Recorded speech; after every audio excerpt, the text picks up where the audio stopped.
Welcome to the Mom and podcast. I'm Suzanne Kearns, mom and writer, LGBTQ and sex ed advocate, and this week, emergency arborist shopper. More in the Look, Listen, Learns about that.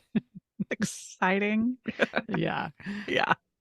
I'm Missy Stevens, mom and writer, foster child advocate, and this week getting ready for college visits with my son. Yay. Oh, so exciting. It's more exciting because I'm not doing it. I don't know how excited he is, but I'm so excited. Oh, well, today we are so excited to be welcoming Briar Dougherty to the podcast. Briar is the founder and CEO of Career Organic, dedicated to helping professionals make career transitions at all levels. She has been a hiring manager for the past 20 years, growing internal and external teams and professionals. She speaks, teaches, and mentors across international markets, staying current on industry trends and hiring practices across the globe. Welcome. We are so glad you're Welcome. here. Thank you so much for having me. We are really excited, and we got just a glimpse of what you do in your bio, but we'd love the Briar 101, kind of where you started and how you got to where you are today, and if there's any key pivots along the way. So I'm from the Northeast. So I grew up in the Poconos in Pennsylvania and made the trek to New York City to go to college. And during college was probably one of my best pivots was I was working for a New York City health and fitness club and very quickly found my niche in being able to manage people, loving the client experience. And so I went from just being a front desk worker to a manager on duty, then an assistant manager, assistant general manager. And then by the age of 20, before I graduated and before I was legal to drink, I was actually running my own Crunch Fitness in Manhattan. It's a 40,000 square foot facility. I had a staff of 55. And that, to me, when I look back at everything I've done in my career, was the first stage of me being able to grow and make as many mistakes as I humanly could at that moment, because I made a lot. Learning not to be friends with your staff, learning about boundary setting as a very young individual, as the youngest general manager ever for Crunch Fitness at that time. I was also easily manipulated into working, all hours of the day and feeling like I had to overcommit both mind, body, and soul and put everything I had into the business and often forgot about myself.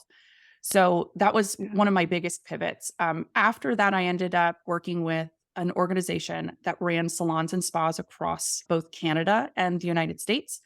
And I was the kind of owner of the relationship with Saks Fifth Avenue, which was one of the vendors. And so I ran the salon and spa at Saks Fifth Avenue in Manhattan, so flagship location, and quickly grew into a regional director role where I oversaw the entire Northeast of all Saks Fifth Avenues. I did acquisitions and mergers with the company in different brands and brand levels. And that was a great experience. Again, still young in my career and taken advantage of, and lots of fun learning experiences. And when I shifted and I left Saks Fifth Avenue, I moved to Atlanta. And when I moved, I started my career over. I kind of took a step back, took a breather, was more intentional about what I wanted to do and what I wanted to do with my time. And it was the first time being in a city where you needed a car. You could actually go to the grocery store and fill your fridge, which I had never experienced yet, because you can only get the amount of groceries you could carry to your apartment when you lived in New York City. And so life just changed. My priorities changed. And I went through, some different jobs and elevations and some really fun things that I got to experience. And then I became a mom. And when I became a mom, it's probably one of my favorite pivots of my career. I had the most blissful 3 months with my son and decided I did not want to go back to corporate America. And so that was really the opportunity I had to pivot and say, you know what, I'm going to open my own company and I'm going to start venturing out on my own. And at that point, I had so many people coming to me for help with their interview, rewriting their resume, giving them coaching on how to, get to that next executive level because I had been there already in my career and had been coaching so many of my associates and employees underneath me that it was just a natural pivot.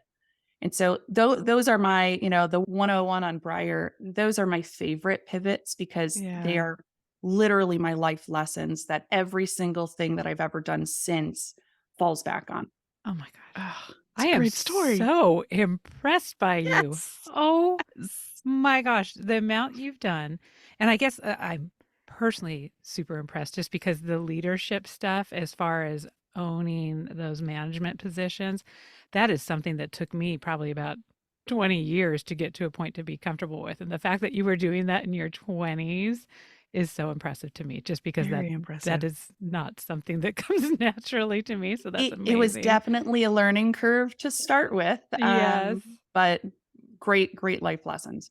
Oh, yeah, and I Yeah. I really relate to that idea of when you're in your 20s, not having the boundaries and being taken Mm. advantage of, but Oh, I don't mean taking it, yeah, yeah, that's taken I would advantage agree of. with but that yeah, term. Yeah. I would definitely Yeah, agree with the term taken advantage of, and, I agree with that. not even knowing that it's happening yes. because I Yes. was so emotionally naive at that age, right? I Right. hadn't really experienced the world, and especially coming from the Poconos to New York City, it's Mm. a culture shock. Yep. I lived in a very rural community. We had a tractor day, bring your tractor to school day at my Oh, That's awesome. so you go from that and then you go to Manhattan and I would never take any of it back, but wow, like Yeah. the naive moments I had are often fondly looked upon now as moments that set me up for success further in my career. Yeah. I think about it a lot now at this age, and when I'm looking back over jobs I've had and things I've done, I realize I was absolutely taken advantage of, and that I put up with a lot of things because I thought I had to. mhm. Yes. I It was just a different time. Women were not we were not talked to the way we're talked to now. Like, no one told us, "You don't have to put up with that shit." Like, use your voice, speak up. They Yeah. told us, smile. I was told to smile in a performance review, and I'm like, "I'm doing my job. You're not smiling in the meeting. I'm just doing Right. my job." But it's so interesting what we put up with when we're 20 and maybe even in our 30s Yeah. that, I mean, now we're just not, I'm not gonna do that. And as a woman too, in that early gym experience, it's a Oh, and especially back when I was in this role, very male dominated industry. And yeah, I it was is. one of two general managers that were female.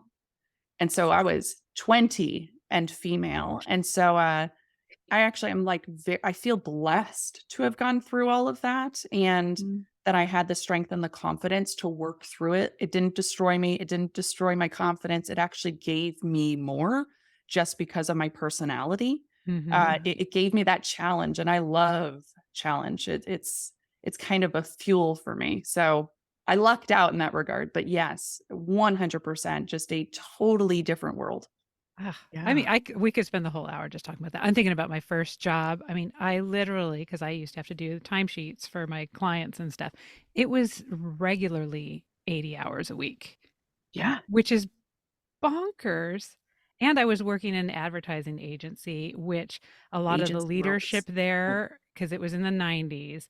So the Yeah. lot of leadership in ad agencies at that time were the people who were just coming up like in the Mad Men days. Yep. Yep. And it just trickled down into every aspect of the world. And Mhm. I'm hoping it is different now, which is why I really want to hear some of your insights as far as industry trends and hiring practices and things that are going on in the world today. For some of us who've been out of the workforce for a while, maybe Mm. thinking of relaunching, what do we need to be aware of that's going on out there today? So right now, it's an interesting market because we're coming off of COVID, right? Hmm. So Mhm. it's easier to explain if we kind of just go back just a notch. COVID shut down all of our markets, and when the market reopened, there was a hiring frenzy. And what happened that I see that is a detriment to candidates right now is that in order to get that talent back, we inflated salaries, we Mm. inflated processes that are not sustainable. And so all of these promises were made. And now this past year, so if you saw a lot of the tech layoffs and, November, December, huge tech layoffs, big tech, Mhm. and everybody was getting very, very scared in the market.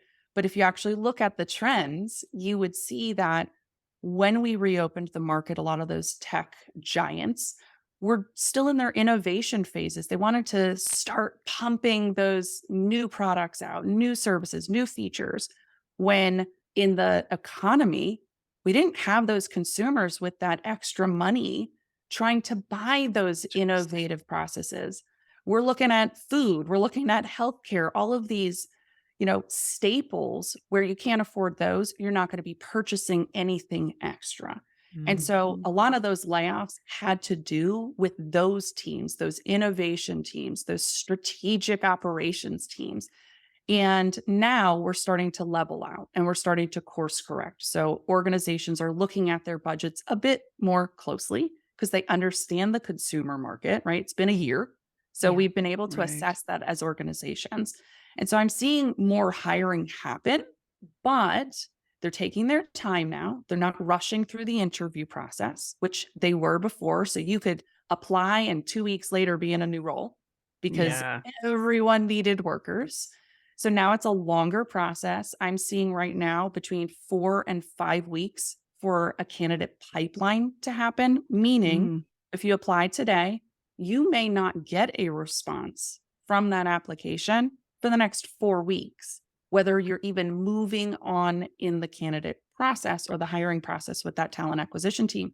And so when I see that trend happen, everybody in the market needs to be a lot more intentional about how they're applying, what their brand looks like, and then what's the Mhm. strategy to stay motivated when this is happening. Oh, Oh, that's good for you to know, Suzanne, since you're I actively know. sending Did you applications see me? out. I was looking down because I I saw was you writing writing notes. notes because that is, I don't know. I don't even know what I'm thinking. But yeah, so for example, if someone who is a co-host on this podcast is sending out resumes and considering doing some roles. So I mean, I don't even know what I'm expecting because we should know from our writer roles that, you can submit proposals or whatever and just never hear back. So I don't Sure. expect to send out a resume and like someone's just been sitting there waiting for it. But Depends on the so size of the company. yeah, Depends. that's true. Yeah. That's true. That's the other thing. If you're looking like on Indeed or any of those places, sometimes they say this role was posted 14 days ago or 30 days ago. Like if it's a role that's 30 days ago, like I haven't even been looking at those, but it sounds like if it's still listed there that it's still open. Is I do have a tip on that one. okay. Ooh, So I like tips. Bring it on. I work with a lot of professionals on a daily basis. So I get a lot of feedback, right? Direct from the market. And hiring teams, because it is taking a lot longer, and a lot of companies have cut their recruitment staff, right? So you have less people Mhm. trying to fill more roles with Right. more candidates in the market, right? Because we have a hybrid and remote roles now. So you've opened up the demographic of who can Mm. actually apply to these roles. So a role of 200 applicants might be getting 1,000 applicants now. Mm. So we have to think about the numbers. And so as an organization that hires, right? I'm an active hiring manager. I've been for years, but in my organization, I know that we run first round shortlists, right? So if we get 200 applicants and we're shortlisting them, we might come up with 40 people from that 200 that actually fit the job description. Mm. So that's a big point is Yeah. because of the want and desire to have a remote or hybrid role, a lot more people are applying to roles they just don't fit. So there's that first vetting process. So you have to Mhm. think if we go down to 40 people for that role and then maybe 10 of them are going to get the interview, if none of those 10 pan out, they're going back to the applicant pool. If 100 more applicants came in, you are now in that consideration pool where you have Mhm. already been kind of taken out of that if you applied within that first month round. So I'm a big fan of going after those roles that have been sitting there because you don't know where they are in that applicant pool process. So Okay. why would you miss out on that the worst that can happen is you never hear from the company again. The best that can happen is that you make it into that second shortlist round. Yeah. They Yeah. might be even more desperate. Right. Well, or on the other side, the silver lining of that is that when you've gone through that first interview process, you know even more as an employer who you want and who you don't want. And so you Yeah. start refining those attributes you're Mhm. looking for. It makes it a lot easier. Okay. Oh my So gosh. Why this didn't we leads schedule so you for 3 hours? right? And this is something I'll else we come were back. thinking about, and I think this is the perfect like lead in to that. Suzanne maybe has been worrying about some of the wrong things. So what do you see? I'm just going to call you out, Suzanne. But what are you seeing that job seekers might be spending too much time worrying about? And conversely, what are they not worrying about enough now that this Great process looks question. so different? So I would say where I see a lot of candidates go wrong and lose motivation because of it is that a lot of coaches in the industry will say, well, you got to go after the companies you want to target and you have to like refine your search. And what happens Mhm. is that there's a hyper focus on that first and foremost. And what I see is when a candidate is, so a mom, for instance, you're re-entering the candidate pool and like job market, you might not have confidence yet. You might not have, how do my skills from the past translate, right? So there's a lot of ambiguity going into it. And so asking someone like that, or even a military transition, any of these transitions that are like 180, right? From stop to start and starting Mhm. again, they come with that ambiguity and of confidence and lack of clarity on where you're actually headed and how it all works. So I think refining too much creates such a tiny pool that you can apply to. And so I hear often, well, I only applied to 2 roles this week because I only found 2 roles that really speak to the company, to the role, to Mm. the mission of the product that they serve. And so they're on like a 12-month application stream if that's the approach versus just starting with a much larger scope. And I say this not to take away from intention of company or product or Right. purpose, but to understand that culture does not always come from the top and actually lead all the way to the bottom, right? You can have a company that is well known for their culture and get on a really crap team Mm. Yeah. and it Yeah. be not a great fit.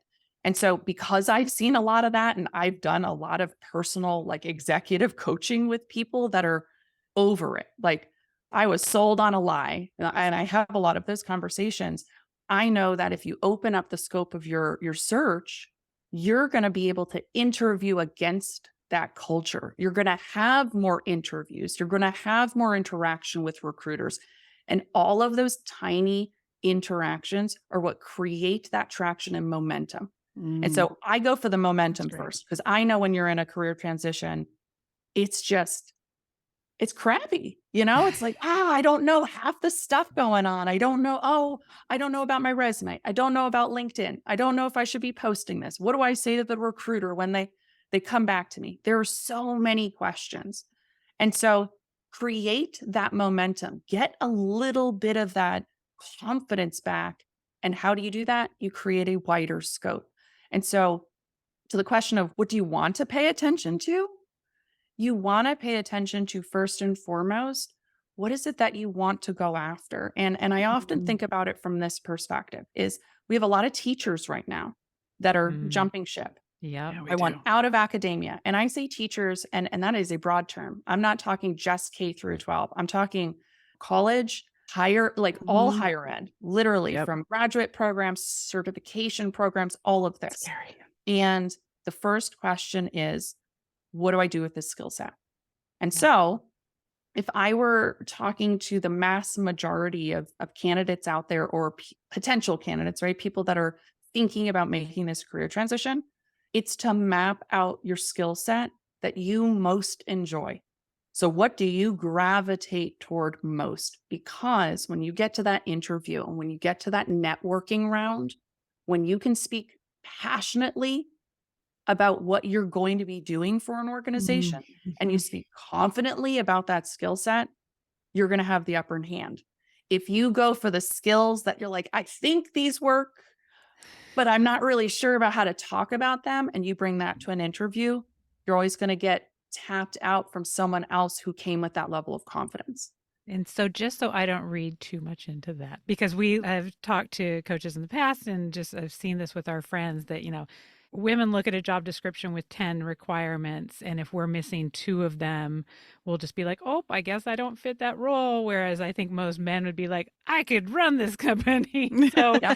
so when you're looking at, for example, a list of 10, if you nail 7 to 8 of those, but a couple of them you're like, is that something you still say just go for? It doesn't mean that you can't speak confidently to those My rate 3. is 50. So 50. my metric Woo! is 50%. And here's why. As a hiring manager, right? So I run both roles. So not only do we do coaching in this industry for candidates, but I'm also a hiring manager. So my team is writing these job posts. We're part of that process. Well, think about this as an employer. Are you going to put the bare minimum on your job post of what you would really like to have in your ranks? Or are you going to put like every idea that you could possibly come up with that would be amazing if this person actually existed out there? Like, think about that as an employer. Yeah. What would you do? Right. Right? Oh my God. You're gonna put the max I see like amount. light bulbs just like binging So- over your head, Suzanne. I know. And So I it- feel like the biggest idiot because we do. dumb. I don't know if it's an Enneagram 9 thing or a woman thing or a just me thing where if I see 10 things, if I don't know exactly all 10 of them, I'm just like, oop, I guess I'm not the right person for this. Right. I'm thinking about all the jobs I didn't apply for. Okay. Yes. Like, so that's a lot. here's why I have a 50% rule, because I know in the job descriptions that we put out for Career Organic in particular, we don't overshoot for the moon, but we do put the real life things that would be amazing for someone to have. Now, if I find someone who fits 7 of the 10 and someone else who fits 5 of the 10, and I know the 5 of the 10 is going to be a better culture fit for us, that 5 out of 10 might be the winner. It really depends on that confidence you bring to the interview, right? So when I think about should you apply or should you not, the first question is, can you do the role? I don't care about the attributes. I don't care about the actual bullets you're looking at. Like literally, if I plopped you in there and sat you down and said, hey, this is what you're accountable to every day, could you do the role? And if you're like, nope, like I need all the training, I can't do any of it, then you don't apply. Yeah. Right? Because you're doing yourself a disservice. Because if another role that's much more aligned to you comes up in 2 weeks, you've now just applied to that role. Does that make sense? That does make sense. Right? Yeah. But if you're like, I could sit in that seat and I can do that, well, I'd have to learn that and I'd have to learn that. But ultimately, I can do this. Why wouldn't you apply? Because every single role has proprietary knowledge that you're going to have to learn. Yeah. If you hired an assistant tomorrow to run your podcast, they're going to have to learn, like, what do you use to stream it? What do you use to record it? Like all of those things need to be taught no matter what. But do they have the organizational skills you're looking for? Do they have the experiences of maybe working with moms? Whatever that is, those are the core functions you're really looking at. But it doesn't mean the posting didn't have 5 extras just in case. Okay, now I still have a little nugget, something in here you mentioned a few minutes ago about if you're just submitting 2 resumes a week that you're looking at a Yes. year-long search. So again, I'm thinking of this back of like submitting book proposals or submitting article Yeah. proposals or whatever. If you're looking for an agent, you're sending it out to, 10, 20 agents and you don't Right. expect to hear back from any of them. So is that similar when you're sending out resumes? It is. And then another part of my brain is like, oh no, you do it one at a time. And then if you don't hear back, you go to the next one because that would be rude to apply for another job if someone wants to accept you, like kind of thing. So like There's where no in the rudeness in middle You've job got a lot of applications. self-sabotaging dialogue happening in there. So yes. So there is a metric I can give to kind of start with that milestone, because having those milestones and goals on a weekly basis is very important. It's actually what I teach in starting a job search or a job search strategy. So 15 to 20 is a good number to try and hit. And the reason is this, is that you've got three audiences you're speaking to. You've got an ATS, which is that applicant tracking system. Mhm. So it's scanning your resume. It's seeing if you're even a fit. Do you have the years of experience? Do you have the right titles? All of these things it's looking for. And then it kicks it to the recruiter. So now we've got the recruiter looking at your resume. The recruiter has to decide whether or not they give you an email, they give you a phone call, and they do that screening. And then it moves to the hiring team, right?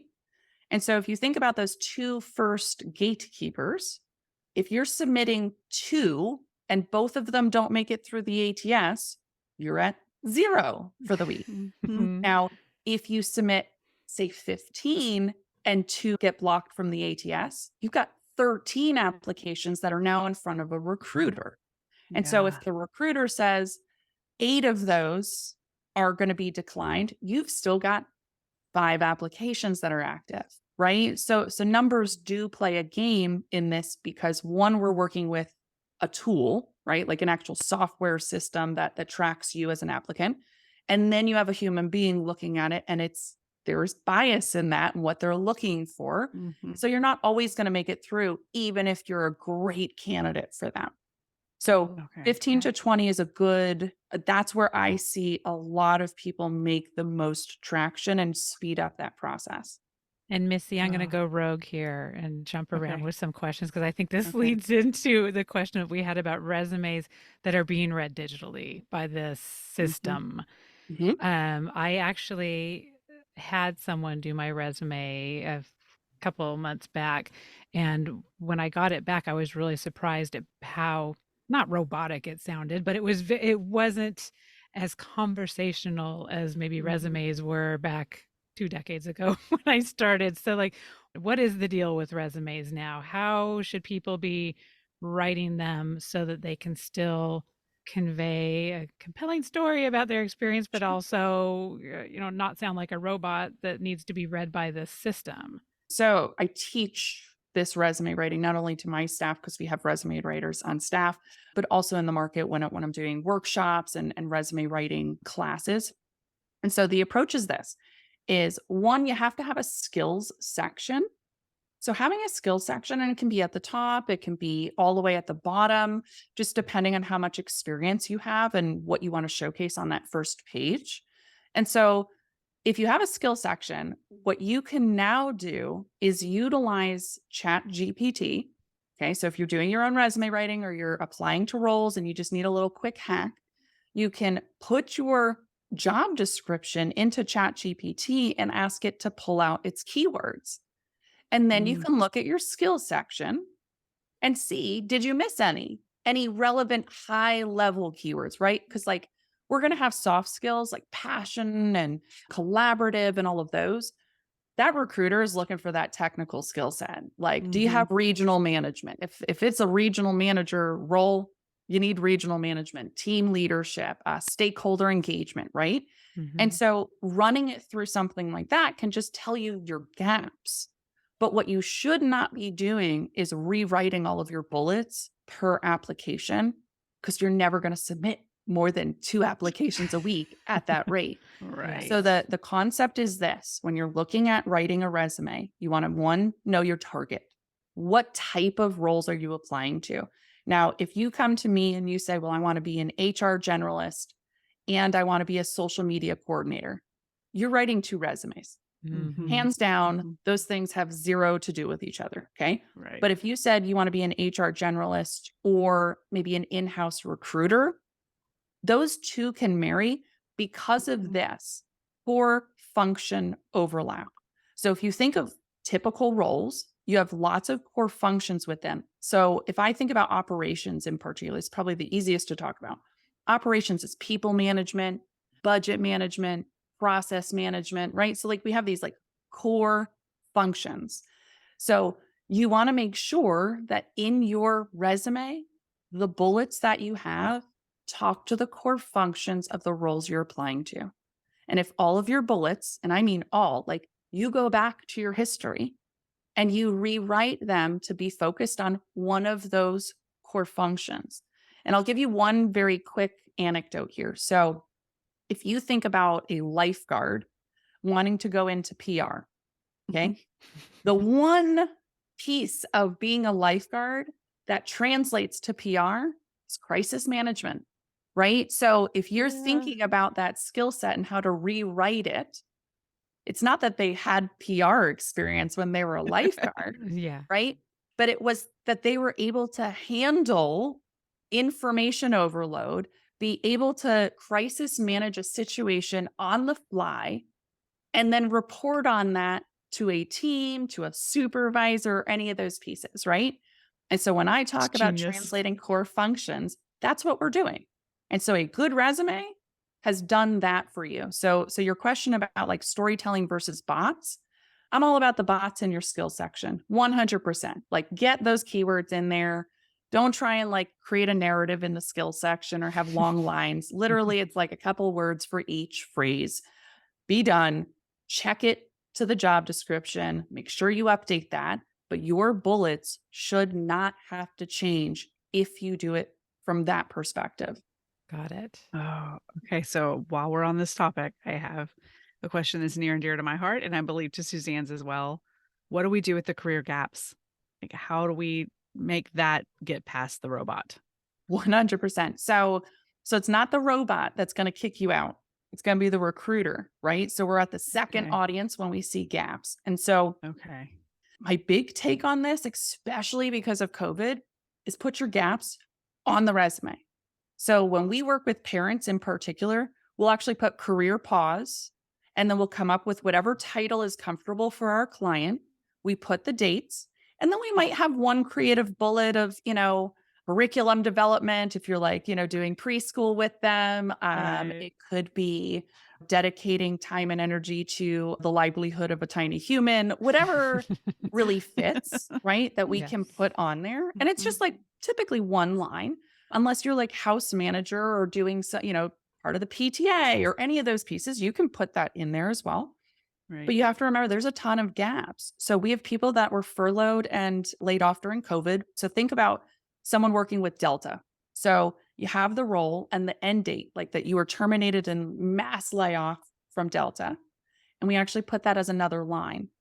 And so we will Mm. put layoff or furloughed, comma, Delta, and put the dates. And then you put a bullet saying part of an overhaul of staffing during the pandemic. Mhm. Guess what happens when you do this? And this can be like hospice care. It could be relocation. I've had people where they move overseas and now they're relocating with their partner back to the States and they have to Mhm. take the year because it's like a whole Yeah. transition and they've got to Mhm. get back into everything. And so there's a lot of transitions happening like that and a lot of gaps for a lot of reasons. And so I think listing that and being a little bit vulnerable allows the interviewer not to step in it.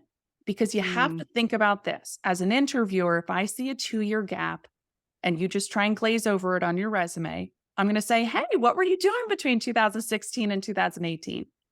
And you're like, well, my father died and I was taking care of his estate. What has now happened to the interview? How do you come Oh my back from god. that? One, as an interviewer, because like I'm sitting here Right. feeling really guilty about actually bringing that up. Yeah. Your Mhm. energy is now pulled down because you're like, now I have to explain this situation that I don't want to talk about. The additional piece is like if you had a child, you don't have to sit there and validate that. That's Right. just a part of your experience, part of your life.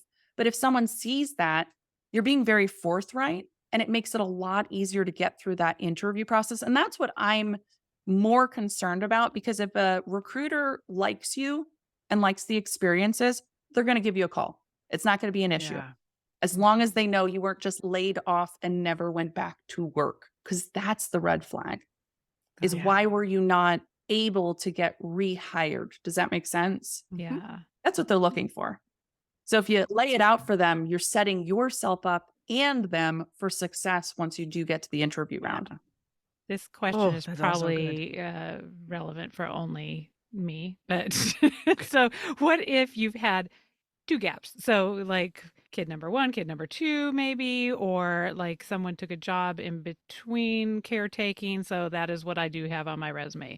There was a couple of years, then I did some contract work, and then there are another couple of years without any paid work. So, does that then you would put both gaps on there. Mhm. However, I wanna think about it creatively, right? Because even if you're doing volunteer work while you're a parent, Mhm. right? Yeah. You can limit the gap and put the work because it's all experience, right? And this is something that I Right. think women tend to struggle with a lot Mhm. Mhm. is if I wasn't paid, then it wasn't work. Yes. And I'll put it in perspective. So before I got paid, I volunteered for a nonprofit and I was the acting COO while we were getting funding. I did all the strategic partnerships. I was having a lot of conversation. And the person that was the figurehead of the foundation was a former NFL player. So, I mean, he got us meetings with like VP of Coca-Cola sustainability. We were working with Chick-fil-A, and I'm leading these presentations and meetings. Mhm. Now, for the first half of that, I wasn't paid. Yeah. Does that make that work? Not valid. No. Yeah. Does that I mean, make No. the no. experience Yeah. less valuable for someone else who needs help Right. running their nonprofit if they wanted to call me for advice? Right. Right? Yes. Right. So remember, if you are doing something, even on a volunteer internship, returnship, apprenticeship, it goes on your resume and that supersedes the gap. Oh Yeah. my I think, gosh. I mean, I can speak for myself, but somewhat for you, Suzanne, too. I'm pretty familiar with what you've done. Like, you don't have giant gaps. You might have long stretches where you weren't being paid, Yeah. but that's not a gap. You were always doing something. So I think that, yeah, I And think it's all learning to look valid. at it differently. It's all valid. It's That's all right. work. That's right. Oh my gosh. We Yeah. have so many more questions So many, about. and it's I 11:45. know. Okay. Because, yeah, we do have to get to the look, listen, learns. Will you come back if we want to do a follow up on Absolutely. doing actually like interview prep and then Oh, probably a absolutely. little sprinkle LinkedIn? That we can Oh, schedule that. interview prep would be a fantastic episode. Yes. I think we could do a whole episode dedicated to Although I got that. really nervous that you might make us practice during the episode. Yeah. Don't make us role play. I only do that when I'm in my like group teaching session. Okay. Yes. So Okay. Okay. So Just we're saying it, I was like, oh no, I don't know if I want to do that. we are definitely going to have you back to that. But Mhm. before we go to look, listens, learns, I mean, we've touched on a broad swath of your coaching services, and hopefully people will see the value in that as much as we do, and how important that is to have a coach to help with some of that. So Well, for people and who, oh, I'm sorry. really, really quickly on that note, sorry, I know you're, and we can maybe edit No, that, but Oh go no, for you're it. good. You're just good. just to give you a notice on that is we actually have this thing called a job seeker membership, and I'm not sure if you saw that or not. I did So not we see have a that. job search support program, and it is in a group setting. We run it through a Slack channel. And Mhm. so everybody has monthly access. Each month, it's just a monthly subscription model for our community to be involved with coaching, but at a much more affordable price point, as well as a group collective environment. And what we've seen is that a lot of people going through job search and transitions, they don't feel motivated on a daily basis because no one else is in it with them. And Yes. so this model allows us to have daily interactions, daily support, live Q&A sessions, live weekly coaching in topics like interview prep, networking, how to start your job search, like what things do you need to do, how to find your innate motivations if you're making a career transition, you're not necessarily sure what to do yet. And so this environment that we've created has been really amazing to see the expedited success. So it takes a job search, and we've had about 88% of our members so far finding and accepting job offers between 4 and 6 weeks of working within this community with us. And Wow. then for people That's who are taking amazing. longer, they're going through the entire job search process and really trying to refine what they want first before even entering. Mm-hmm. So Mhm. it's been an interesting dynamic that's been created because we've come together as a community and provided coaching at a rate that's affordable because it's $39 a month right now That does for Sh- seem pretty daily access reasonable. to this. Yeah, that is amazing. And what Oh, else do you offer for clients? Like, how do people work with you if they're looking for something more one-on-one? Yeah. So we have one-on-one done for you services, is what I would say. And so from that perspective, we do resume writing, cover letters, LinkedIn profile writing. And we do profile writing both for if you're looking for a corporate job, or say you're a business owner and you don't want to lose the ability to attract clients, but you also want to be attractive to corporations. We Mhm. actually write hybrid profiles for that Mm, particular situation for LinkedIn. We do one-on-one coaching where we're working with career transitions, how to get clarity in your search. We do yeah. interview prep. So getting ready for specific interviews, generic interviewing, just like getting those stories. We also do comp package negotiations. So if you get a job offer, how do we work through that entire negotiation process? And then I also work one-on-one with clients from executive leadership coaching. I do entrepreneur coaching where, small businesses need to course correct their model or really understand how to drive purpose and profit together. Yeah. And Yeah. so we work on just about everything on a one-on-one Yes, you do. basis, but we also do have that group aspect as well. I was taking notes, which we always laugh when we do that because we could just play this back and listen to it again. But still, I was taking notes. That's amazing what you offer. Everything, Mhm. everything from start to finish, From whatever you start to need. finish. That's And right. then even beyond when you get to be to the executive level. That's right. And so Yeah. for people who do want to, we're going to have it all in the show notes, but where should they find you online? Yeah, the best way to find us is on our website, careerorganic.com. And we actually have a chat function on our website where we have live actual humans that will chat about your current situation. Any questions whatsoever are always on the table. We hear a lot of different situations on there. So that's the best place to both see what we offer as well as be able to get contact immediately with our team. Fantastic.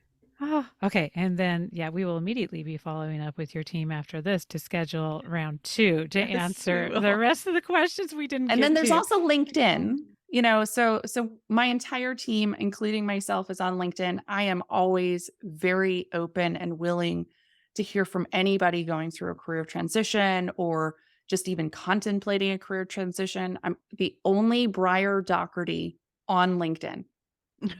So if you type my name Okay. in, I am the only one that comes up. Yeah, Well, and and for then our listeners, Dougherty is spelled more like Dougherty. Doherty. Yeah, spell it. That's right. yes. Dougherty. Find it in the show notes for sure. All right. Well, as hard as it is to break away from this awesome I know, conversation, and I'm but learning I'm so so glad you're coming much. back. I know. I didn't have any look, listen, learns. We could just skip it. No, I'm just kidding. We are. We're gonna do the look, listen, learns. And if there are any listeners here for the first time, welcome. We are so glad you're here.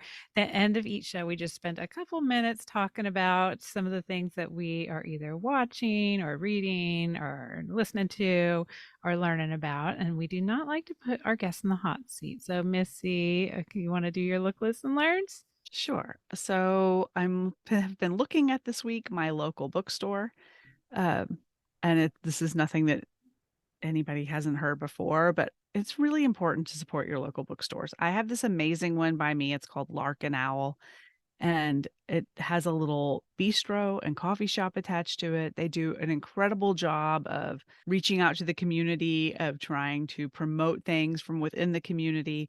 It is just a great place run by people who are really passionate about books.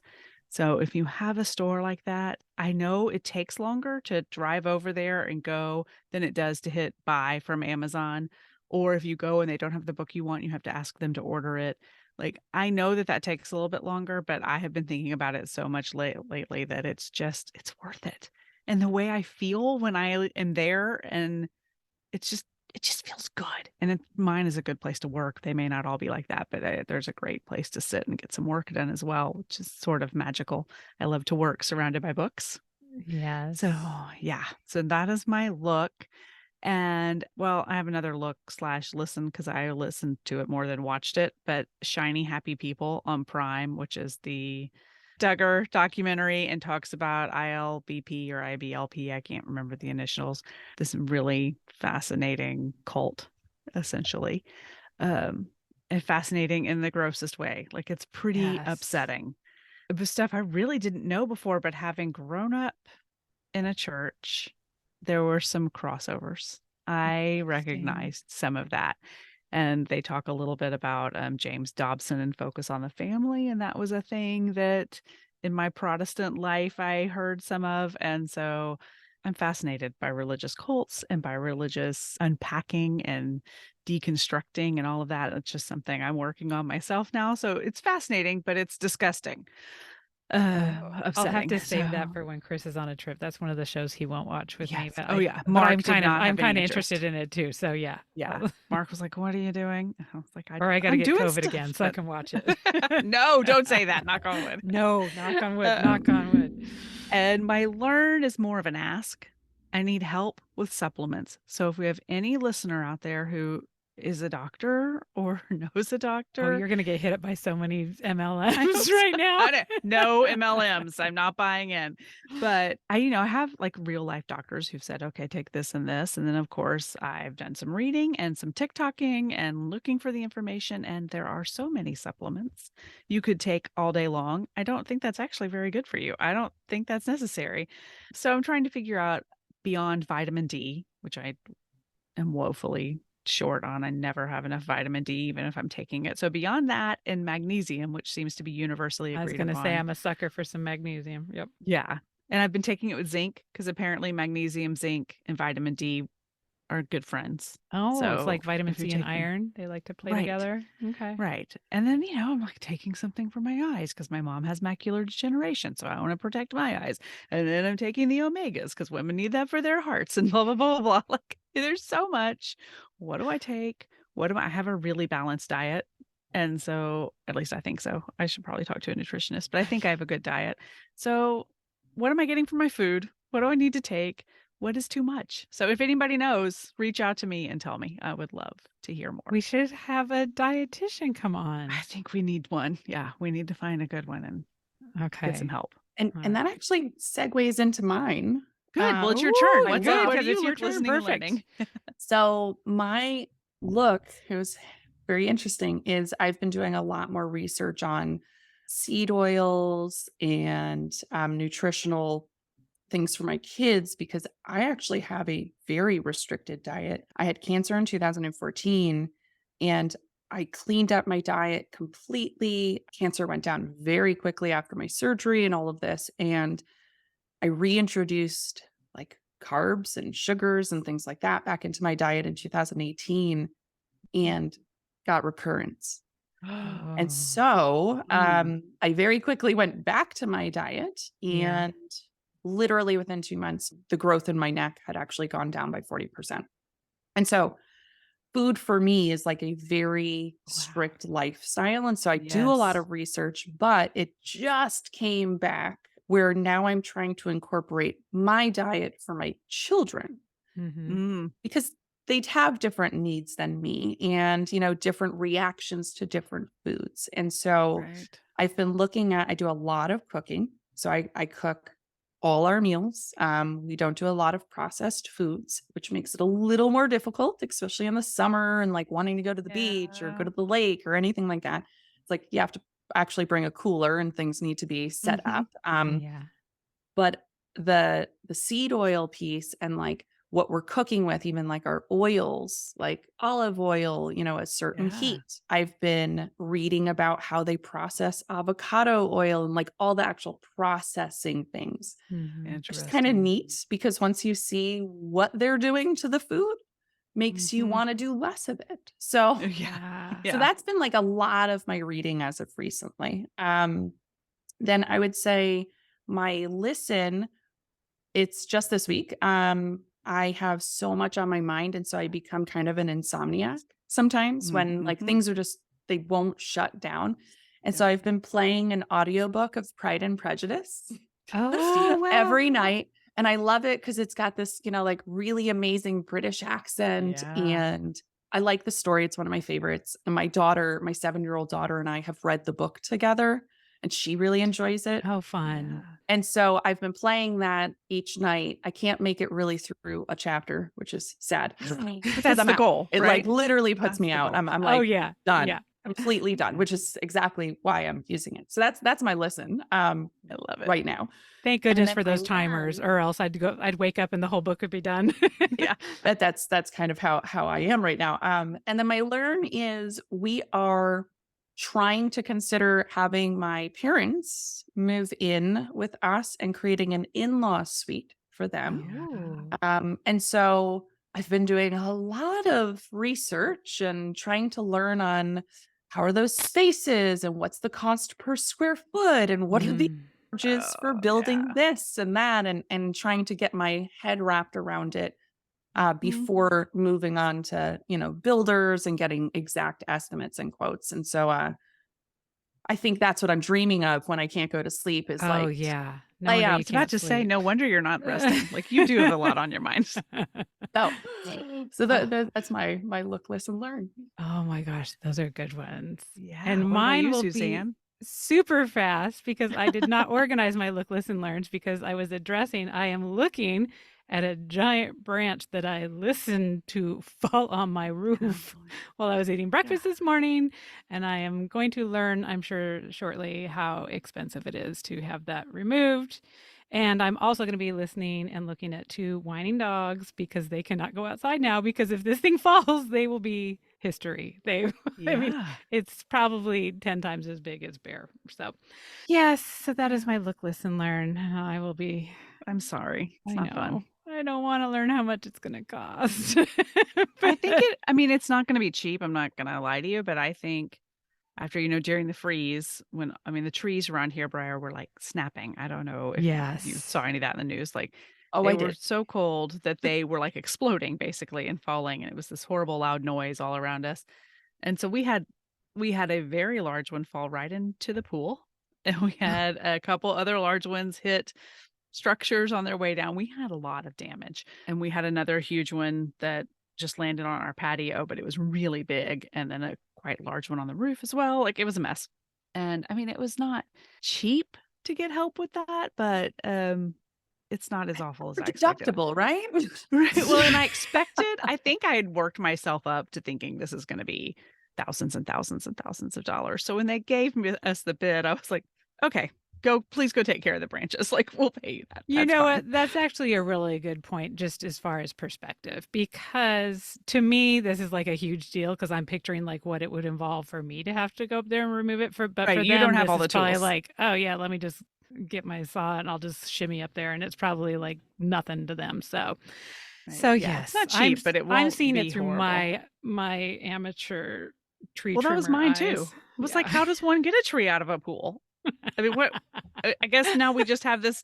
I've pictured it like an aquarium, where fish are swimming around Yeah. like things. I'm like, it's just an aquarium feature. We This just is have a just what we tree in our have. pool now. I guess Yeah. this is how we live. But I mean, my boys and my husband were able to haul that out with some help. Like, they got it done. But I'm just imagining the worst because Nothing I like was looking at it. right? Wrap it around, wench that out, and Uh-huh. good to I know. go. Yes. As I was heading in here, my husband has an office above our garage, which looks straight at where this branch is. He's like, I think if I got a rope, like, so I was like, I'm going into a call, so don't do that while I'm in Please there. don't do that. Too I big don't to know if he was kidding or there. not. Hopefully he was, but I'm like, oh, There yeah. was a lot of climbing ladders and using ropes by my boys and my husband, and it's so unnerving. We're not bonded and insured for that. Like, No, don't do no. that. It's scary. Chris worked with a doctor once who told him that anything over climbing up, I think it was either 2 or 3 feet, you hire a professional. Mhm. Because he was a back surgeon. He's like, yeah, it's just not worth it. Anything anything over this high, step stool, Yes, call hire a pro. someone who is prepared. Yeah. So, Mhm. oh my gosh, I'm already looking forward to the next time you come back. So I'm really Yeah. excited, and I'm so excited Interview about the prep stuff and I learned LinkedIn. today. I thought I was so crazy sending out 3 resumes this week. I thought, wow, I'm really flooding the market. So just learning that piece of it was Oh, just get ready. If you're smacking yourself in the head now, just wait till the next one when we talk about the interview because Oh gosh, I You need were that so flooding bad. the market with 3. Like, my goodness. oh no, Yeah, you gotta send out 12 Okay. more. no, I Perfect know. one. No. No, Yeah. Yeah. awesome. Mentally prepare yourself for the next round with us because we're even worse when it comes to that. So Good. Oh my gosh. Well, thank you so much for joining us. I think there's probably a lot of listeners who had to like pull over to take notes or who are Yes. re-listening to this one because this one was jam-packed It full of really great was. information. So thank you. Thank you. you. And yeah, we'll have all the links in the show notes, y'all, for anybody who Yep. wants to follow up with Briar and get some more information about services. Thanks for having me. Oh, well, thank you Absolutely. so Have a much. great rest of your day. All right. See you next week, everybody, or hear you next week. Bye. Bye. Thank you so much for joining us for the Mom and ... podcast. We hope you enjoyed today's show, and if you know someone else who could benefit from the episode, please be sure and share it with them. And while we're begging, please subscribe and rate us wherever it is you listen to podcasts. You can find links to all the things we discussed today in our show notes or over at our website, momandpodcast.com, with the A-N-D spelled out. In between shows, find us over at the socials, including our private Mom and Community Facebook group. The links to that group and all of our socials can be found at momandpodcast.com. Thank you so much for your support. We appreciate you more than you know. Now go out there and make your ellipses count.